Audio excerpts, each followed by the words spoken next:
بالله من الشيطان الرجيم بسم الله الرحمن الرحيم لعن الذين كفروا من بني إسرائيل على لسان داود وعيسى بن مريم ذلك بما عصوا وكانوا يعتدون آمنت بالله صدق الله العظيم رب اشرح لي صدري ويسر لي أمري واحلل عقدة من لساني يفقهوا قولي۔ آج کا ہمارا درس قرآن سورہ المائدہ کی آیت نمبر 78 سے آیت نمبر 82 تک ہے۔ ان آیات طیبات میں ایک تو رب العزت نے قوم بنی اسرائیل میں سے نافرمان اور سرکش لوگوں کا ذکر کیا ہے اور ان پر جو رب العزت کی پھٹکار ہے اس کا ذکر ہے، اور پھر وجوہات بیان کی گئی ہیں کہ وہ نہ تو خود برائی سے روکتے تھے نہ دوسروں کو روکتے تھے، اور ان کے علماء بھی ان کے ساتھ گل مل جاتے تھے۔ اور دوسرا یہ بتایا گیا ہے کہ عیسائی وہ یہودیوں اور مشرکوں کے مقابلے میں مسلمانوں سے ذرا قریب ہیں۔ ان کے اور سارے عیسائی نہیں، مفسرین نے وضاحت کی ہے کہ ایک گروہ ہے ان کا جو حضرت عیسیٰ علیہ السلام کی طرف سے دیے گئے عقائد پہ کاربند ہے اور عبادت گزار ہے۔ اب وہ مسلمانوں کے حق میں کچھ نرم دل ہے۔ باقی عمومی طور پر یہودی، عیسائی، مشرکین یہ اپنے معاملات میں سب اکٹھے ہیں، لیکن جب مسلمانوں کے متعلقہ کوئی معاملہ آئے گا تو مسلمانوں کے اپنے معاملات میں ممکن ہے ان کے آپس میں اختلافات بھی ہوں، لیکن جب مسلمانوں کے مقابلے کا وقت آئے گا تو یہ مسلمانوں کے خلاف سب اکٹھے ہیں تاکہ مسلمان ان سے آگاہ رہیں۔ تو ارشاد باری تعالیٰ ہے لعنا، لعنت کیے گئے، الذین، وہ لوگ، کفروا، جنہوں نے کفر کیا، من بنی اسرائیل، بنی اسرائیل سے، اعلی لسان داود، داؤد علیہ السلام کی زبان پر، وعیسیٰ ابن مریم، اور عیسیٰ ابن مریم کی زبان پر، ذالک بما عصوا، یہ اس وجہ سے کہ وہ نافرمانی کرتے تھے، عصوا نافرمانی کرتے تھے، وکانوا یعتدون اور زیادتیاں کیا کرتے تھے، کانوا لا یتناہون،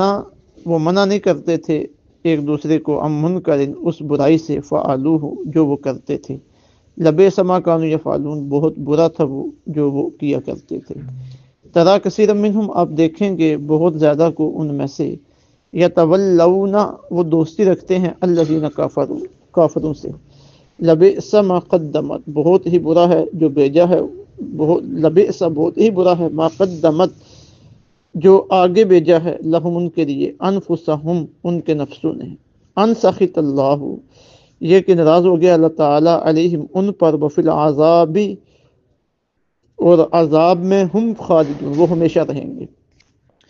وَلَوْ كَانُوا يُؤْمِنُونَ بِاللَّهِ، اگر وہ ایمان لائے ہوتے اللہ پر، والنبی، اور نبی صلی اللہ علیہ وسلم پر، وَمَا أُنزِلَ إِلَيْهِ، اور جو اتارا گیا اس پر، وَمَا اتَّخَذُوهُمْ أَوْلِيَاءَ، تو نہ بناتے ان کو اپنا دوست، وَلَكِنَّ كَثِيرًا مِّنْهُمْ، لیکن اکثر ان میں سے، فاسقون، فاسق ہیں۔ لَتَجِدَنَّ، آپ ضرور پائیں گے، اشد الناس، سب لوگوں سے زیادہ، عداوتاً، دشمنی، آپ سے دشمنی کرنے والے سب لوگوں سے زیادہ، للذین آمنوا، انہیں جو ایمان لائے، یعنی ایمان والوں کے ساتھ سب سے زیادہ دشمنی کرنے والے، الیہود، یہود کو، والذین اشرکوا، اور مشرکوں کو، ولتجدن، اور آپ ضرور پائیں گے، اقربہم، سب سے زیادہ قریب، مودتاً، دوستی میں، للذین آمنوا، ایمان والوں سے، الذین قالوا، ان لوگوں کو جنہوں نے کہا، انا نصارى، کہ ہم نصارہ ہیں، ذالک بان منہم، اس لیے کہ ان میں ہیں، قسیسین، عالم، ورہبانا، اور درویش، وانہم لا یستکبرون، اور وہ غرور نہیں کرتے۔ قوم بنی اسرائیل کے علماء کی عوام تو عوام رہے، نیکی کرنا، برائی سے رکنا، دینی شعور پیدا کرنے کی کوششیں کرنا، یہ تو باتیں بڑی دور کی تھی ان کے ہاں۔ علماء کی ان کی یہ صورتحال تھی۔ ترمذی شریف کی روایت ہے جو حضرت عبداللہ ابن مسعود رضی اللہ تعالیٰ عنہ سے مروی ہے، ترمذی کی حدیث نمبر 3047۔ اب یہ ان کے علماء کی عادت ہے۔ لما واقعات بنو اسرائیل فی المعاصی، یہ آقا علیہ السلام نے بیان فرمایا کہ جب بنی اسرائیل گناہوں میں مبتلا ہوئے، فنہتہم علماؤہم، ان کے علماء نے انہیں روکا، فلم ینتہوا، لیکن وہ باز نہیں آئے، فجالسوہم فی مجالسہم، تو اب بجائے اس کے کہ علماء ان سے قطع تلقی کرتے یا ان کے اوپر مزید کوشش کرتے، علماء نے ان کی مجالس میں بیٹھنا شروع کر دیا،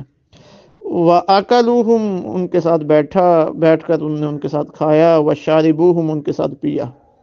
نتیجہ کیا نکلا؟ فضرب اللہ قلوب بعضهم علی بعض، تو اللہ تعالیٰ نے ان کے دلوں کو ایک جیسا کر دیا، ولعنہم، اور ان پر لعنت بھیجی۔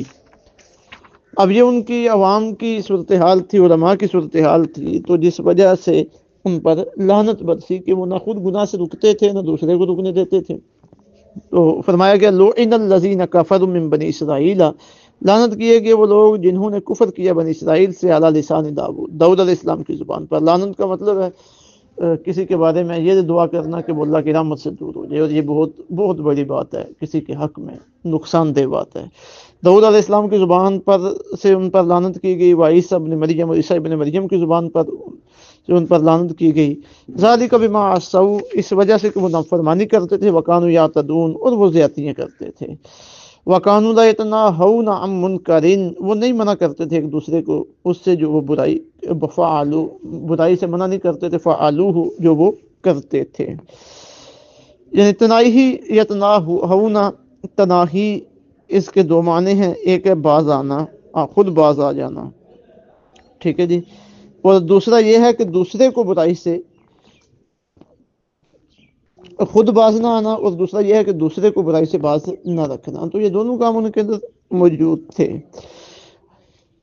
لبئس ما کانوا یفعلون، بہت برا تھا وہ جو وہ کیا کرتے تھے۔ ہمارے دین اسلام میں بھی امر بالمعروف اور نہی عن المنکر کی بڑی تاکید کی گئی ہے۔ لوگوں خود نیکی کرنا، برائی سے رکنا، دوسروں کو نیکی کی طرف لے کے آنا، برائی سے روکنا، پیچھے کئی اسباق میں اس کی تفصیلات گزر چکی ہیں۔ حضرت سیدنا ابوبکر رضی اللہ تعالی عنہ، آپ سے مروی ہے کہ آقا علیہ الصلوۃ والسلام نے ارشاد فرمایا، یہ بھی جامع ترمذی کی حدیث نمبر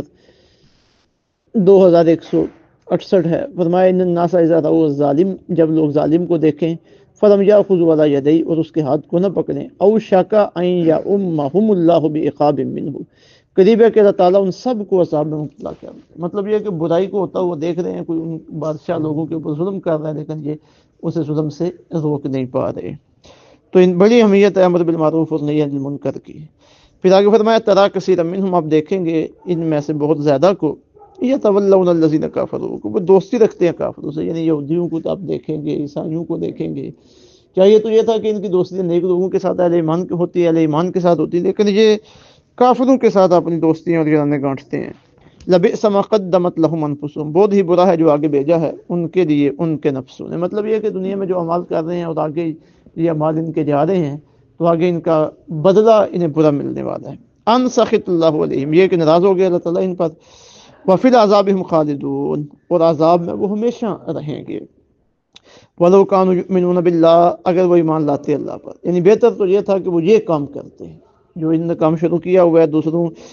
برے لوگوں کے ساتھ مجالس کرنے کا، انبیاء کرام علیہ السلام کو جھٹلانے کا، ٹھکرانے کا، انہیں تکلیفیں دینے کا، اس کے بجائے یہ کام کرتے۔ لو کانوا یؤمنون باللہ، اگر وہ ایمان لائے ہوتے اللہ پر، والنبی، نبی صلی اللہ علیہ وسلم پر، وما انزل الیہ، جو اتارا گیا اس نبی صلی اللہ علیہ وسلم پر، متخذوہم اولیاء، تو یہ نہ انہیں اپنا دوست نہ بناتے، یعنی کافروں کو اپنا دوست نہ بناتے، ولکن اکثر منہم فاسقون، لیکن ان میں سے اکثر فاسق ہیں۔ پھر آگے بتایا جا رہا ہے کہ یہودی اور مشرک یہ مسلمانوں کے بہت بڑے دشمن ہیں، ان کے مقابلے میں عیسائی کچھ مسلمانوں کے بارے میں نرم گوشہ رکھتے ہیں۔ تو اس کے بارے میں تفسیر ابن جریر اور باقی کتابوں میں موجود ہے کہ اس سے مراد عیسائیوں کا وہ گروہ ہے جو حضرت عیسیٰ علیہ السلام کی طرف سے دیے گئے عقائد و نظریات پر پابند تھا، علماء تھے، نیک لوگ تھے، اپنے عبادت گاہوں میں رہتے تھے۔ اب یہ حبشہ کی طرف جب مسلمانوں نے ہجرت کی ہے، تو وہاں جو مسلمانوں کو سازگار ماحول فراہم کیا ہے نجاشی نے، تو وہ عیسائی تھے۔ اس کے علاوہ قرآن پاک میں ابھی آگے آ رہا ہے، عیسائیوں کا ایک گروہ آقا علیہ الصلوۃ والسلام کی بارگاہ میں آیا ہے، تو انہوں نے جب نبی پاک صلی اللہ علیہ وسلم نے جب انہیں دین کی دعوت دی ہے، تو انہوں نے فوری قبول کیا، ان کی آنکھوں میں آنسو آ گئے ہیں۔ تو اس طرح کے عیسائی رہے تھے، آقا علیہ الصلوۃ والسلام کے دور میں تھے، اور کئیوں کو اسلام قبول کرنے کی توفیق بھی نصیب ہو گئی۔ تو فرمایا لَتَجِدَنَّ أَشَدَّ النَّاسِ، آپ ضرور پائیں گے سب لوگوں میں سب سے زیادہ عداوتاً، دشمنی رکھنے والا، للذین آمنوا، ایمان والوں کے ساتھ، الیہود، یہود کو، یعنی سب سے زیادہ مسلمانوں کے دشمن یہودی ہیں، والذین اشرکوا، مشرکوں کو، دوسرے نمبر پہ مسلمانوں کے دشمن سب سے زیادہ سخت یہ مشرک ہیں۔ وَلَتَجِدَنَّ أَقْرَبَهُمْ مَوَدَّةً لِلَّذِينَ آمَنُوا، اور آپ پائیں گے سب سے زیادہ قریب دوستی میں ایمان والوں سے، الذین قالوا انا نصارى، جنہوں نے کہا ہم نصارہ ہیں، یعنی عیسائی، ذالک بأن منہم قسیسین، یہ اس لیے کہ ان میں عالم ہیں، ورہبان، اور درویش ہیں، وانہم لا یستکبرون، اور وہ غرور نہیں کرتے۔ اب یہ دین اسلام کی وسعت فکری پہلے بھی کئی مقامات پہ بیان ہو چکی ہے کہ جس کی جتنی برائی ہے اس کی اتنی ہی برائی بیان کی جاتی ہے۔ ایک گروہ ہے، اس میں کچھ لوگ برے ہیں، کچھ اچھے ہیں، تو بروں کو برا کہا جاتا ہے، اچھوں کو اچھا کہا جاتا ہے۔ یہ عدل و انصاف کا تقاضا ہے۔ تو عیسائیوں میں جو لوگ اچھے تھے ان کی تعریف کی گئی ہے، یہودیوں میں سے بھی جو اچھے تھے ان کی بھی تعریفیں قرآن پاک میں موجود ہیں۔ اللہ رب العزت ہمیں امر بالمعروف بنے یعنی منکر پہ کار بند رکھے، برائیوں سے بچائے، نیکیوں کے راستے پہ چلائے، اور اچھے لوگوں کی سنگت عطا فرمائے۔ وما علینا الا البلاغ المبین۔